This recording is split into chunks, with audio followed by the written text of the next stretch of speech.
Okay, I'm gonna call. This is last. Do you want to use the microphone? I'm gonna call the meeting to order. It's 6:30. And our first thing on our agenda is acceptance of minutes of our last meeting. Someone have any additions or corrections? Hearing none, I will entertain a motion to accept the minutes of our last meeting. Would someone like to move to accept the minutes? I'll make that motion. I didn't think I could because I wasn't here. Okay, all in favor? Aye. Okay. Aye. So, 2 is a continuation of the public hearing to review a notice of intent submitted by New Leaf Energy for a solar voltaic and battery storage located at 66 North Union Street. At our last meeting, we requested a peer review, and we've been able to hear the comments of that. I know Brandon, you communicated with them. Would you like to say anything about that?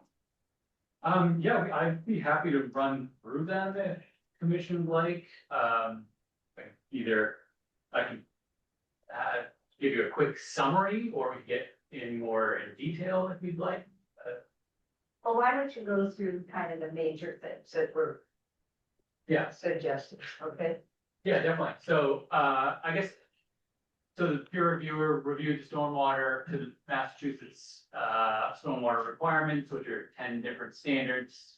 He kind of went through and identified or reviewed what we had submitted in that context. So I'll just run through kind of the key comments he made.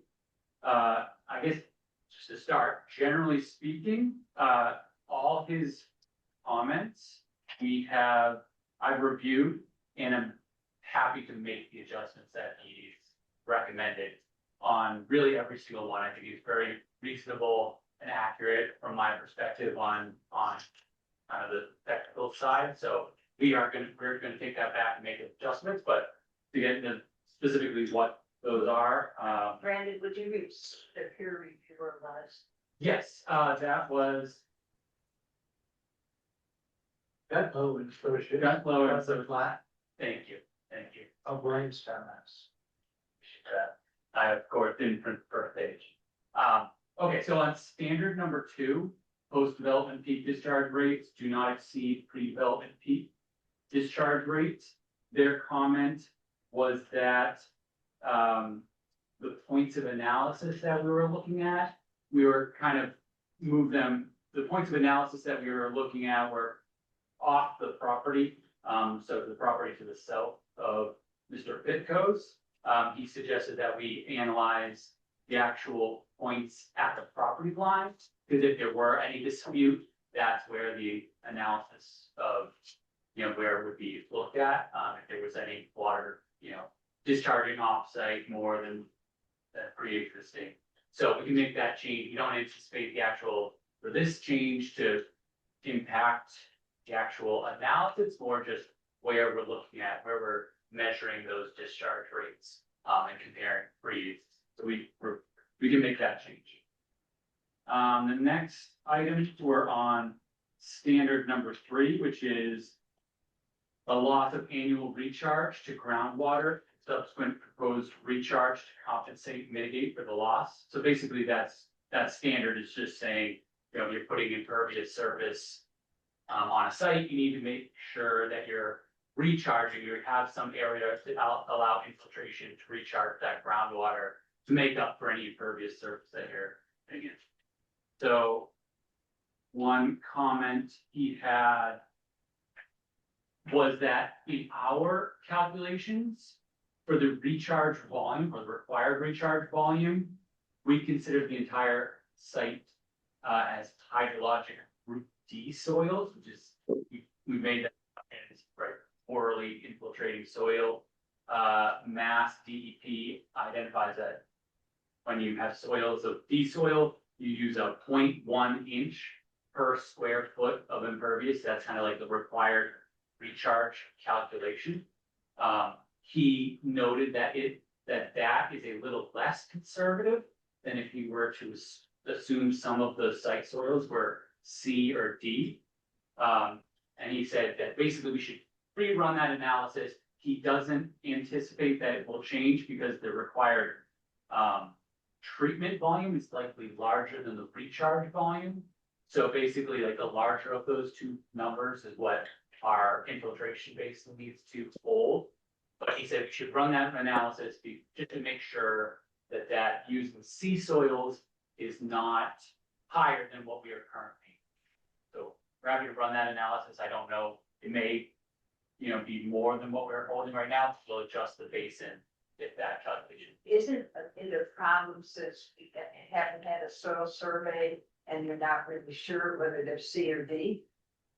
That's one of his comments, and that's really, I guess, the only point or comment that I had on his comments is that that may impact it, yes, but there's nothing, or it would have, we would, basically, he identified, or he noted that it would be acceptable to do that site soil evaluation after the fact, basically as a condition of permitting.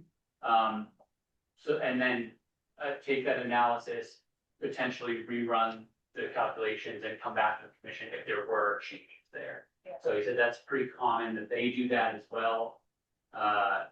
And using the assumptions, basically that would be using the assumptions that we have right now and then verifying them when we get back out of the field and actually verify the. Yeah, we asked DEP about that. And he didn't recommend us using that as a condition. He felt that it should be solved before, so I just want you to be aware of that. Okay. The DEP said it probably would be a good idea to make that a condition prior to accepting this. Yeah, I mean, that's pretty much, that's very common for us or for projects that we or towns working for that to be a condition, because, well, that site investigation is invasive and oftentimes we don't want to do that until a project is permitted, so we typically try to push that off till afterwards, and it doesn't change the stormwater a whole lot. We have been actually working with GTA to get out on site to do that, but it has been with the weather, and you need an excavator to do the deep hole tests, the excavator contractor, a little bit difficult to get them out there, but so that's why we're statement. Yeah, for it to be a condition of approval, just because obviously we're in winter now. Site conditions are difficult. Yeah. And the other question I have about that, since you will be selling this or buying it to someone who's going to construct it, if that was a condition, you would have to follow through with that, right? And Yep. you would have no control over that. I mean, well, it would be a requirement as part of the condition, so they basically, and this came up with the planning board as well, so anything, right, the applicant in this case was North Union Solar One LLC, which is the project company, so any permit runs with that company. So if it was another entity that owned it at that time, they'd still be under the same permit that was run with that entity, and they'd still be obligated to adhere to any conditions that the commission puts on. We'll need contact information out as soon as possible, as soon as you hire someone. Yeah, and that won't be, just, I guess, complete transparency, that's not gonna be happening anytime soon. But for sure, as soon as we do have that entity identified, and this is, again, was a condition of the planning board, that we're actually gonna be notifying the planning board, and we can also notify the conservation commission, prior to that sale even going through. Good, excellent. Okay, continue, I'm sorry. No, Well, I just have one other addition, I think, in this point, which was, I thought they had recommended that you assume that all road structures were also impermeable. surfaces when you do your analysis. Yep, that's the next one I was just gonna get to, but that's the next recommendation in this standard was that Okay, to include the roads in that calculation. there you go. So, I'll let you continue then. So thank you, that, I summarized that, so that, right, again, talk about recharge as well as treatment, those are functions of the impervious. Right, previously, we were considering impervious with concrete paths, true impervious. The peer reviewer recommended that we also include the gravel areas in that, we can add that to the definition. The next comment was, we kind of just touched on it, full geotech or the soil evaluation. And I guess just to note, he does mention it is possible to provide this information prior to construction, and if necessary, propose any potential changes to the plans in an amendment to the notice of intent. But we'll defer to the commission on. The next standard is standard number 4, which is treatment, 80% of total suspended solid removal. I think this is basically a very similar comment.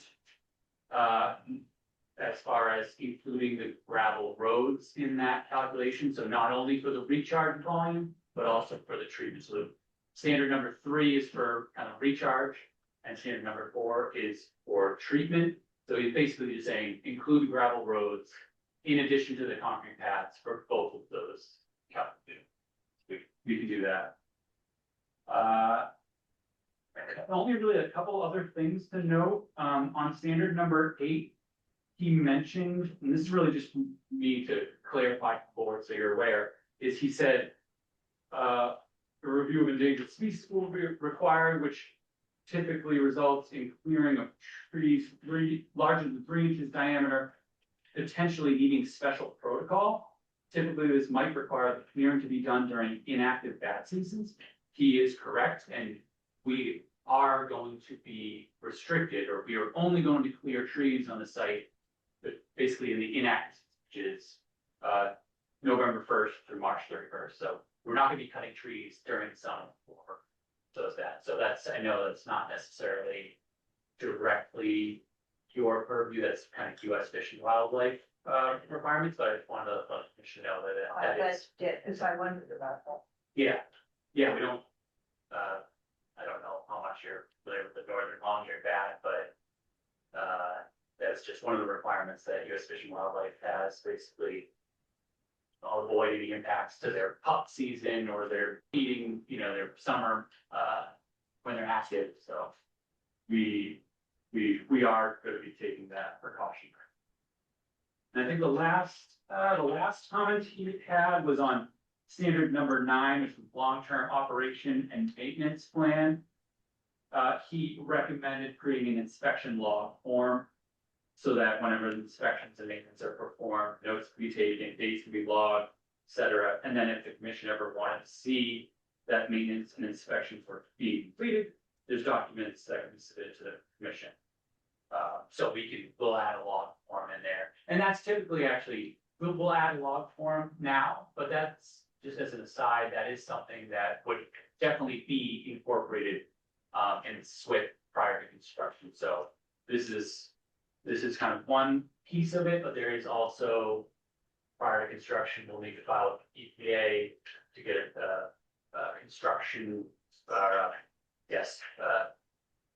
construction stormwater permit, EPA. And as part of that, we need to put together a stormwater pollution protection plan, and there are logs requirements as part of that. So it's kind of like a belt and suspenders. Actually, the requirement to establish a log is one of the general conditions and order conditions anyway. Right. That's good to. I don't know if anybody reads the general. Yeah, sometimes they do fly under the radar, but yeah, it's good to have it in here. I'll put it in here, and that way it can't be missed or. Yeah, I think that's good. That's always Just good, we're yeah. aware of that.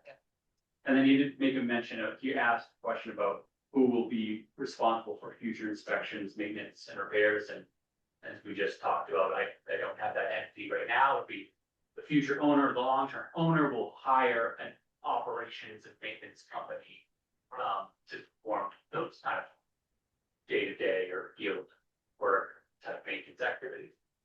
But we'll provide that information as we have it. Do you have any idea, I mean, in the past, who you use might be somebody that you would hire?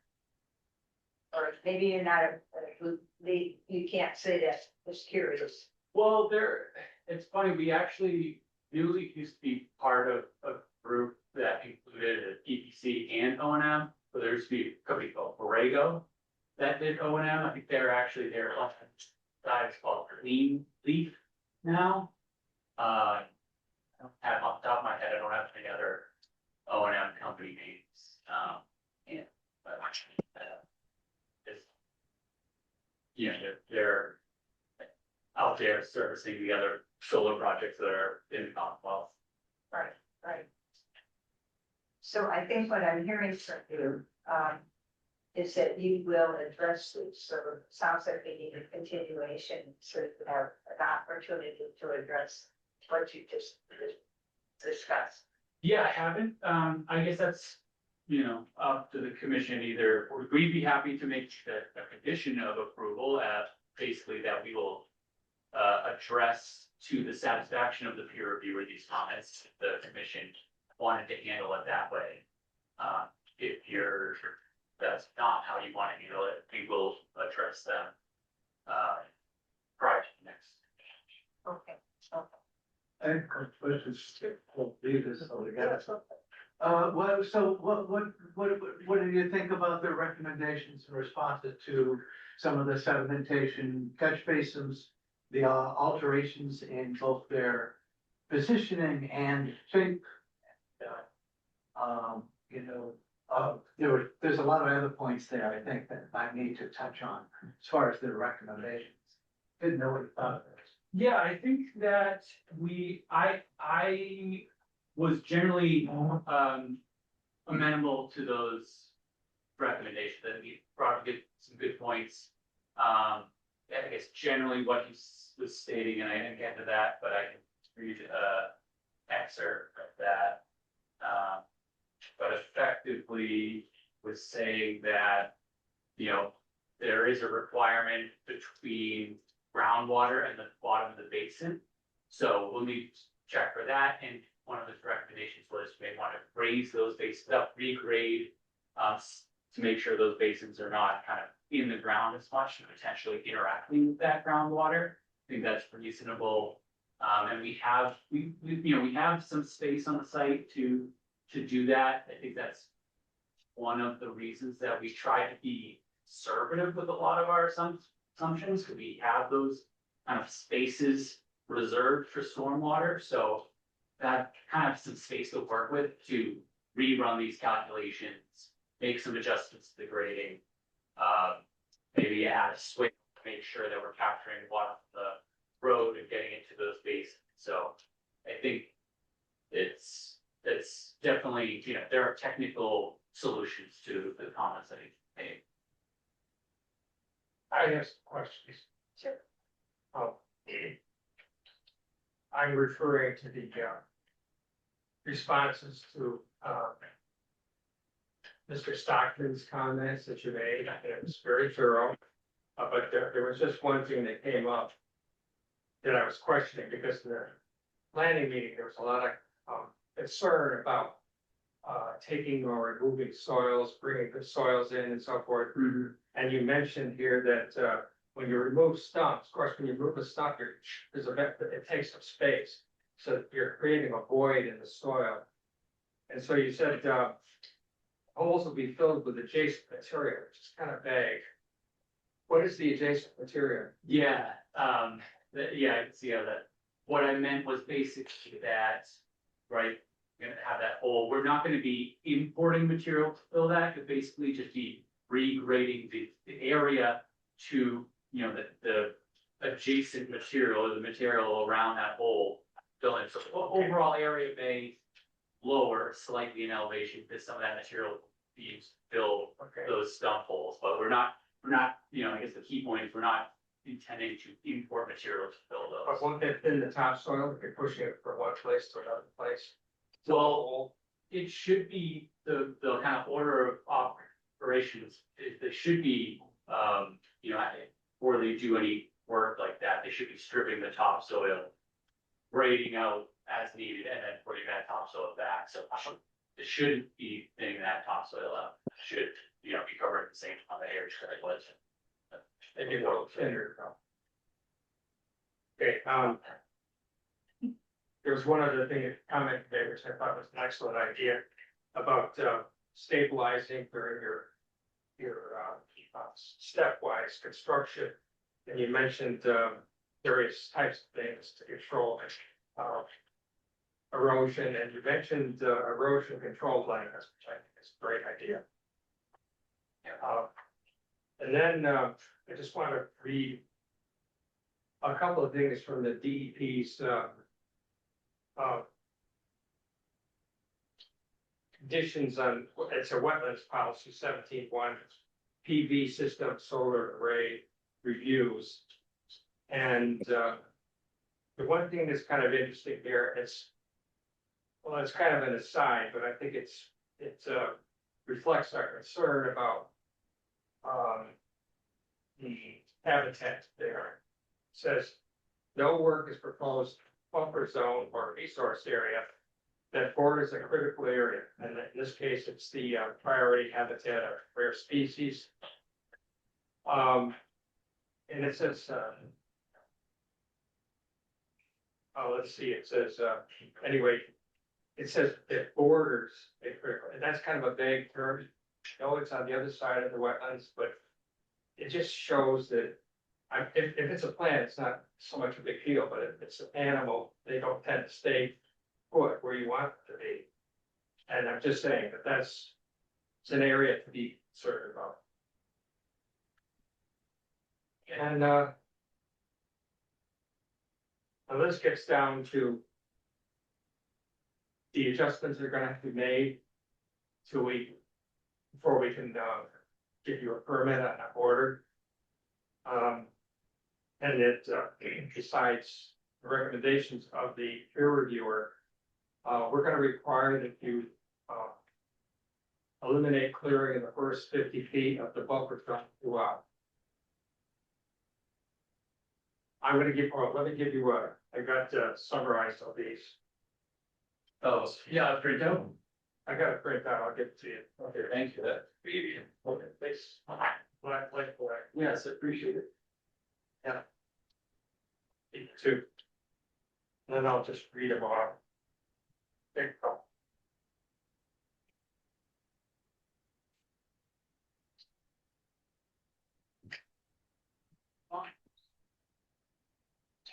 Thanks for showering.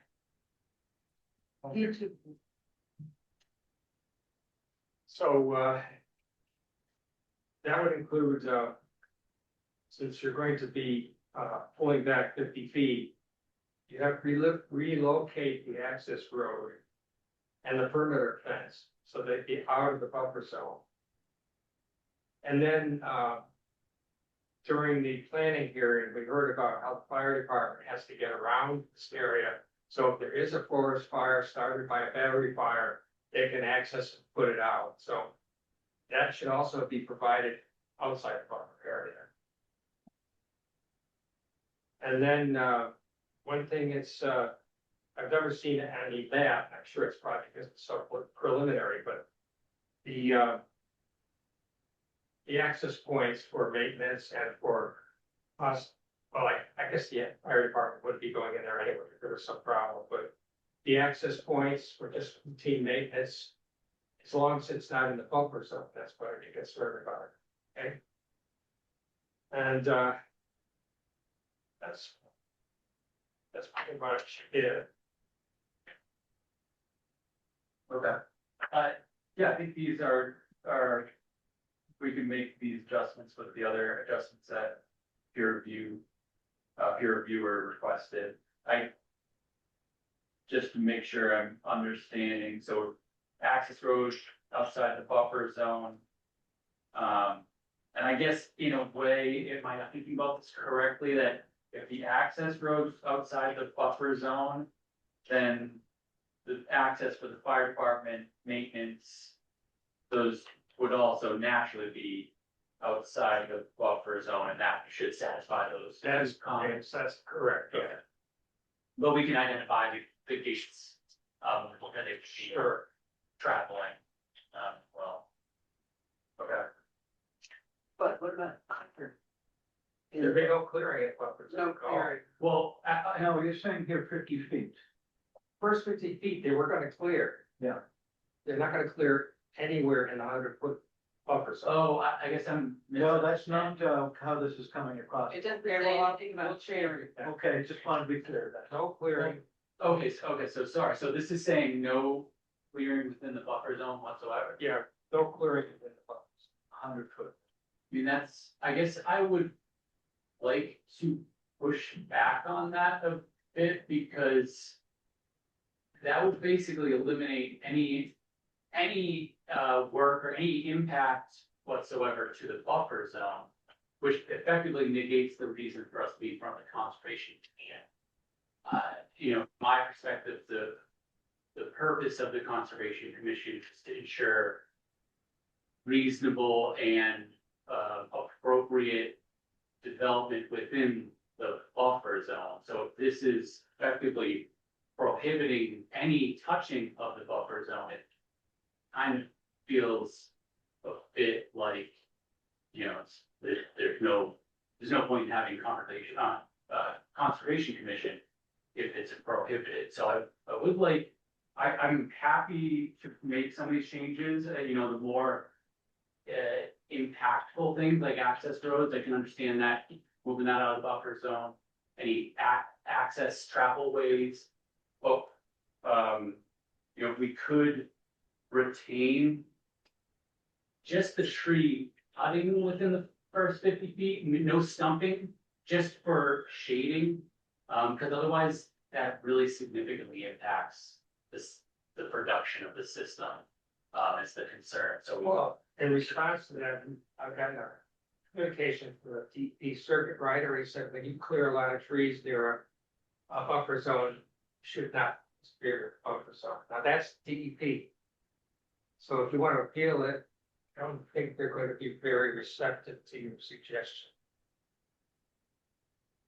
I think that, I mean,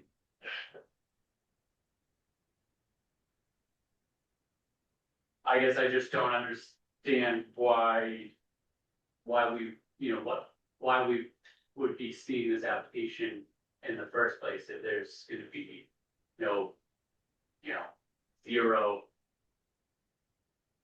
zero work allowed within the buffer zone. Well, that's misinterpretation, because if there's a work outside of a buffer zone that could actually impinge upon the buffer zone and the resource area, then it's perfectly allowable not to allow here buffer zone.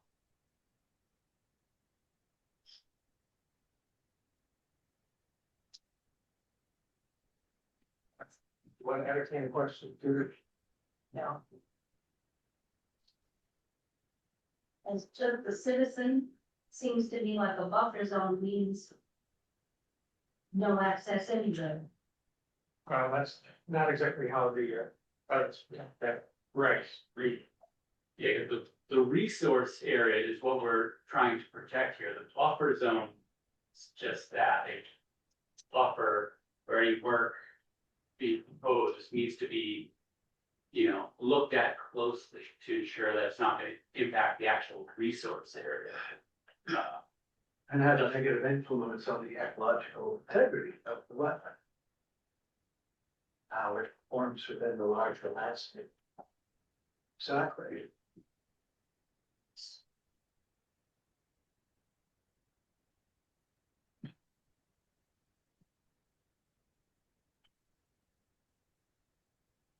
Let's see. I mean, but by removing the trees, you are gonna be removing some shading of the general area. And, it affects the hydrology of the general area. So it's not without effect, even though you don't stump the area. You know, it's not, it's good to suggest you would stump here, it's better than what you're doing elsewhere, so. But on the other hand, this is not gonna be a huge modification of your plan. I mean, you're gonna have a few less panels.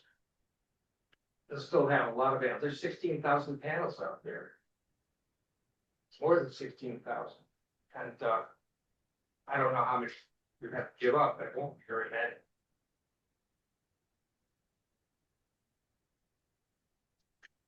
It's a bit of a, you know, it's kind of like an insidious impact in a way. It doesn't seem like it is that bad on the plan. You know, you're looking at it on a plan, but eliminating that tree clearing, then we still need to fit in the, you know, access for the fire department, the access for the road, fence, the setback, so it's kind of pushes everything sort of like a snowball effect. So that's my Okay. concern. All right, buddy. Well, this is, Eric wants to speak. Eric, go ahead. Eric? You there? Yes, A comment or question there? I'm very grateful for the discussion, and Jack and Judy have addressed all my concerns right to date. Okay. Thank you. I think when you're talking about like the snowballing effect, the overall project is already gonna create and have an impact. And so by including the buffer zones in that, you know, cutting and clearing just to kind of exacerbates it. So it would be a minimal disturbance if you weren't taking the rest of the 29.7 acres or so, or 30.8, or I'm not sure what it's up to, you know. But when you include the buffer zones, then it's that much more. Which running out the heating up and the influence on the surrounding resources. Reasons we feel like that's appropriate here in this case. I'm opposed to it. I'll have to take this back to the team and, you know, okay. Yeah. What it does.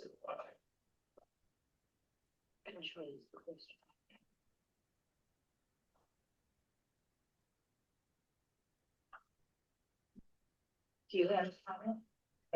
Oh. Yeah, I do. It's up to do the project and we put up the area to give it into the project.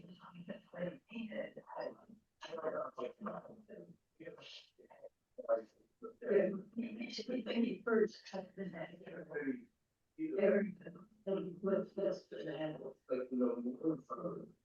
Say, well, this is hard on my project because it's smooth. Well, I heard that. In terms of. Okay, I think what I'm hearing is, Brandon, you want to take this way. Yeah.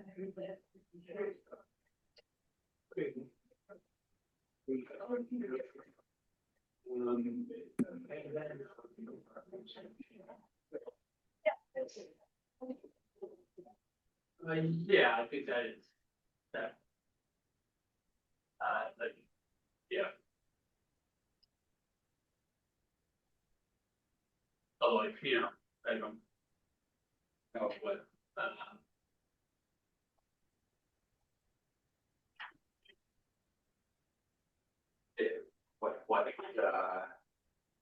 really spawn we would have to that modifying the plan. So I don't know if there's really too much value in me taking this back to the project team other than to let us know what your decision is, but yeah, so like I said, you know, the commission is starting voting tonight, wouldn't necessarily. Well, yeah, I guess I would like to take this back to the team. All right. So we will continue, the hearing at our January meeting. Okay. Quick question before we finish on this topic. The comments made about, you might say the sediment distribution fans, which are gonna spread out. The sedimentation has to go towards the pools and so on, talking about interim, sedimentation pools during the construction project. Am I to assume that those are going to be, integrated into the actual plan? Yeah, those would, so They seem like good ideas and logical things. yeah, so that's something that typically would be part of the kind of final construction level plans, but I am planning on, with all these other changes that we're working on, incorporating some of that as well. We can have the detail for those, we can locate some locations for that, so we can incorporate that. Yeah. Okay. Any other comments? Do you think we should vote on what we're required here, think it'd be necessary?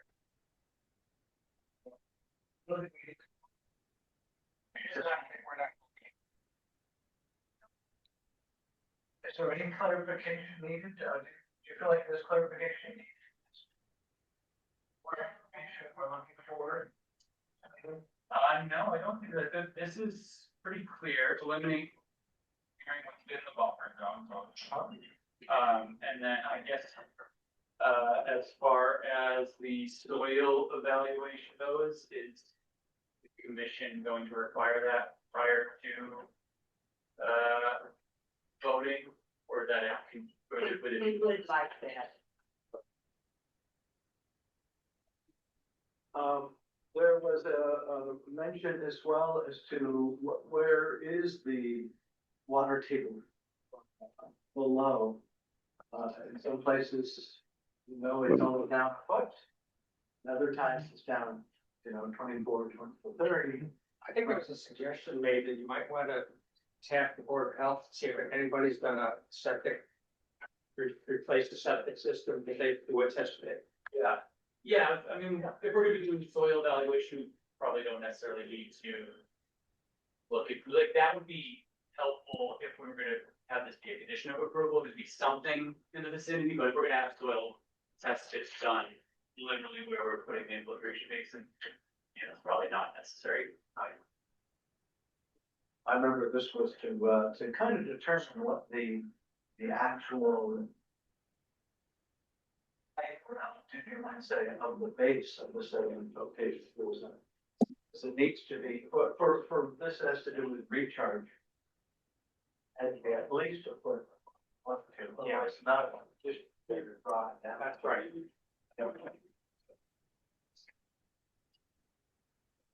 I think that's also important to remember that we've had so many years of drought, and that can change things considerably. And Mr. Pico stated that his mother's yard, which obviously hurt, seems to have a water table above her grass. So I think establishing a little bit more information about the water tables really a good thing, especially with the drought situation, because Mother Nature doesn't follow studies on computers. That is what she wants to do. Well, very nice of them. I'd like to mention the bats, but that doesn't tell us where they're gonna live when they come back. And, Okay. pardon? Well, that he was taking into account the bath, the breathing time. What happens afterwards when they come back? They go somewhere else. They're okay. Yeah. Well, that's just how it Yeah. works. Yeah, okay. There isn't much about, you're not having it's the best system we've had, basically. When you do the work when the animals aren't there, they come back and don't stay there, keep them. They find food for it, Yeah, hopefully, that's the theory. right? And it's a tough one, but that's pretty much just the way it works in San. All right, so we, will continue this until our next meeting. we have another agenda item, we will get behind on this, so, we'll move on. Thank you for coming, past, Brandon. Thank you, and yeah, I'm sorry, what's the date for the next meeting? And the last, and But yeah. 20 January, no, Oh, January. Yeah, and the, response time would be the 15th, by the 15th. Yep, I get that, so I appreciate it. If that was unreasonable, to just negotiate something. We can do that, I guess, sorry, I know we're trying to move on, but I think we'll try to beat that and you'd be looking to have viewer do another pack. Yes. So we'll try to, definitely do about 15th and try to do it earlier so that he has time to look and get it back to you. That's good. I think you had a great idea, talking directly with our peer reviewer, because it moves things along and understand each other, engineer to engineer. Yeah. Much better. Yeah. Worthwhile. Okay, thank you. thank you. Okay, yes, she is, right over there. So our next item is continuation of a public hearing to review a notice of intent submitted by Roxanne Finn for the construction of an unpaved driveway, one-bedroom, single-family dwelling at the attached garage, and the installation of a septic tank. So, hello again. I have some for you. So this was Rob's response to my last, and then I answered his questions. So today in response, we itemized along with some updated maps that include the application. I've also put copies of these into that. The Google Drive files to use. Oh, okay, so there's no new information coming that's not in that same. Right. Yeah. So I've added that, but here's a few. So 6 questions, some of the more basic ones were to indicate the buffer zone and the inner and outer riparian zone boundaries, so those have been updated and included on the map. And confirmation that the mean annual high water line and the bank resource area were terminus, which Mort's been determined was the case and is included in his report. Another question was related to the disposal system construction permit. As the leach field was installed before I purchased the property, I don't have that. And I also, I'm unaware if there was a determination of applicability or order of conditions for that. But I don't know if the conservation commission have that, so. Well, that was outside the riverfront area, it was at least 100 feet from the river. When I did a survey, a small corner of it was inside the 100. Oh, okay. But maybe that, I don't know, maybe it was done differently or it's very small, I'm not indicating. And, apparently, well, it must have one time gotten a permit.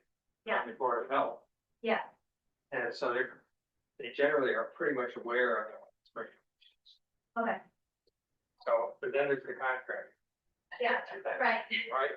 It's a very minimal amount, it might have been just shifted over, but yeah, I'm not sure. Well, you know, the one thing you could do is you could, Board of Health usually requires an as-built plan.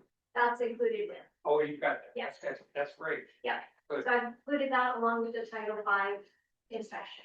Okay. Yeah. And then he also indicated, incomplete response to the protection of the resource areas. For the general performance standards, sorry. Sections, let's see, A through C. So, regarding the protection of the resource areas, I responded by saying the goal of this project is for the site work, which includes significant planting of diverse native and habitat restoring plant species to create a net positive ecological impact on the site. But I'm happy to respond to additional concerns that you might have in that section. Ward Smith said that, the site does not fall within the estimated habitats of rare wildlife or priority habitats of rare species, according to the most recent online mapping, so he didn't have a concern about that for section B. And then the section C was the practicable and substantially equivalent economic alternatives. So my purpose in citing the work in this location is to maximize use of areas where there's already been structures, where there's already been disturbance. And where we can most easily tie into existing functioning utilities and not have to create additional disturbances to connect to them or to create a new leach field or create a new trench for the well. So the house is, will be built in the previously disturbed area of the original house, the cellar and surrounding area, which during the visit, the site visit I saw was already disturbed up until that stone wall. While the garage will be in an adjacent area that includes the foundation of an older previous structure, and we want the proposed driveway to connect these two areas along areas that have long been utilized by vehicles already, so not creating a new driveway per se out of place that didn't already have vehicles using it. The sticking point, I think, is that the previous house, which was built in the 1790s, it did not have a septic tank. So the installation of a tank is required in order to meet the current building code. And the disturbance created by the excavation for the septic tank installation and connecting to the existing leach field, well, and electric will create significantly less impact than the disturbance created by the excavation of a new site, cellar hole, garage foundation, and septic tank anywhere else on the lot, along with having to connect that new site to the electric and well, which will be further away. So it will create a net larger excavation disturbance and additional costs as well, because of the additional foundation and trench work that would be required. So our goal is to minimize overall and repurpose as much as we can within that area. Nearly all of the lot, except for one small corner, is within the riverfront area, and so there's really no viable alternative development locations on the lot that would be outside of the riverfront area. There are some that would be outside of that buffer zone, but that would not, I think overall, it would not result in a net positive ecological impact on the site because of all the additional excavation that would have to be done to create a new site. The other question he had was regarding the location of sediment control barriers. So that's indicated in yellow. I've tried to shrink those as much as possible, so that we can minimize the area of the site work. I could probably shrink it a little bit more around the driveway area. I don't think we need all that. I was trying to take into account any equipment and things that we need to get in there, but I think we can get most of it in through the existing house foundation site, and we're not need to really control around that. So the silk fence would be around the entire room. That's the limit of work as well, Yeah. right? That's the limit of work. Correct. You're gonna use, The water. wow, so that's less disturbance than. Yeah. So fences. Yeah. Lot less. Yeah, we plan to use wattle. Another concern was that the plan described the basement, and will there be a need for foundation drains? There will be. And where will the daylight points be located? As the design is now, they would be located to go down the hill, so I wanted to talk to you about potential things we could do, whether it's planting a rain garden, something that would catch that water that might be coming out of the. So Jay, do you want to speak more to that as far as the design of the Well, just down at the footing, there'll be a drain, and you remember where that tree is, there's a little access road, would have to go under that, through that, and on the other side, that would only be when there's high water, so. But any measures that you would want us to put in place to prevent any kind of erosion down that slope? That's going to be out, coming out towards the road, so drainage. Right where this large tree is, where that stone wall is. There's a little access road around that. Yeah. I can't quite make that out. Yeah. So it'd be coming out this way. Basically coming up that northeast corner, is that right? Oh, I see.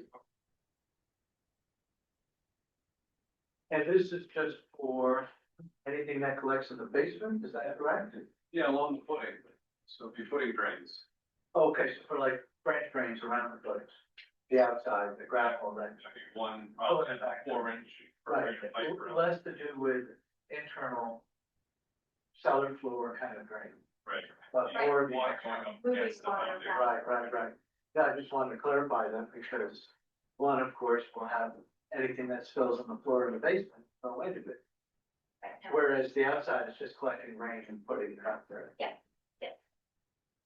And then the limit of proposed maintained lawn areas, so the current non-forested area, we plan to have a combination of managed meadow with some mown paths, habitat gardens around the house and garage areas, and mixed edible and native habitat plantings throughout the rest of the area. We don't have plans to have any maintained lawn areas. Do we have, yeah, do you have a map at all of what is kind of currently disturbed? And might be considered lawn, so, the concept of lawn is almost like, man has already messed with this, Yeah, so we can leave it messed forever. Yeah. But I don't see a map that is showing what that area is. Because to a certain extent, that is your future, and whether you're planting pawpaws or whatever, doesn't matter, you can't really do that in some areas, okay, so I would say that the Kind entire, of like you can't cut the woods to make a garden. right, yeah, we don't have any plans to do that, but all of this is, I think Ward indicated in his report that it's been heavily colonized by, non-native species Oh, like yeah. Vinca and Oh, yeah. and stuff like that, so our goal would be to encourage more native, less aggressive species in those areas, but not to do any addition. It's all clear. Yeah. everything. I guess, that's the big question for me is, what is cleared? Or what is? Oh, okay, yeah, And the Liza monkey mammillaria, the heck do we call that?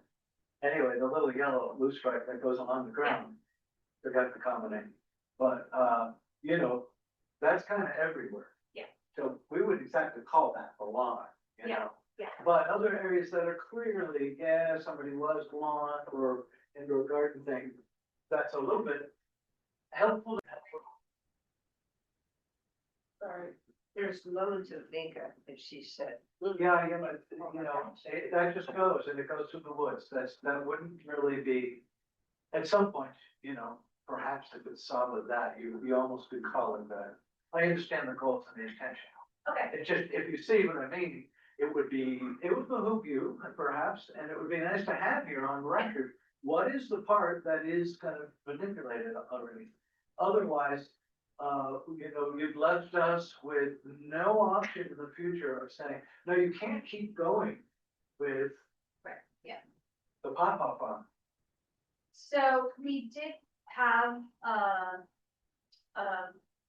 plan, analysis and plan done by a Conway School student a number of years ago, and that does include, so I think I did send that previously, but I can resend that, I'm not sure if it's. No, I have that. Okay, Yeah. but that includes. We haven't even got there, but Okay.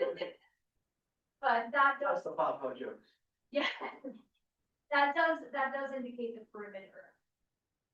As such. Okay, so in one of their maps, that one, okay, yeah. In the analysis, the site analysis, they do, indicate where their area is. Okay.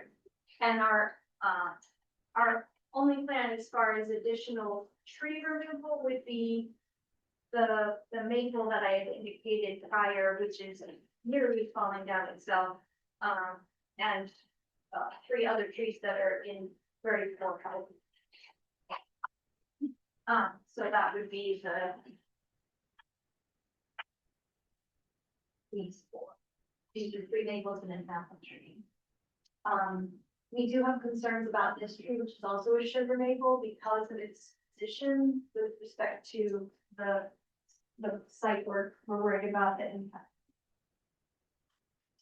But the other 3 are really, they're already in very poor position. On plan. Yeah.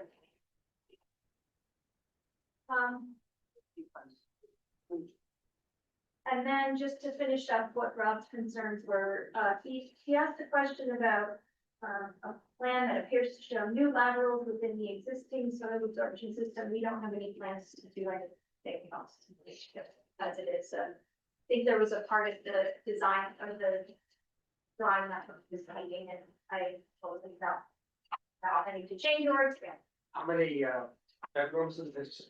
Will be in this, in the house. in the house, One. yeah, just one, okay. One bedroom, And the leach field, is that designed for a 1 bedroom? design for, I think they're always designed for 3 here. That's the. Is it It's a 3, yeah, it's better that way, because in future, it's always a good thing to do that. yeah. And then, the proposed driveway, which is indicated on that map. And again, it's where there already has vehicle traffic in front of it has to be. You might say that's quasi already exists. Yeah, Right. May not have been used in the last 10 years, but right, yeah, it and did for 20 or something. yes, and it won't be paved. Oh.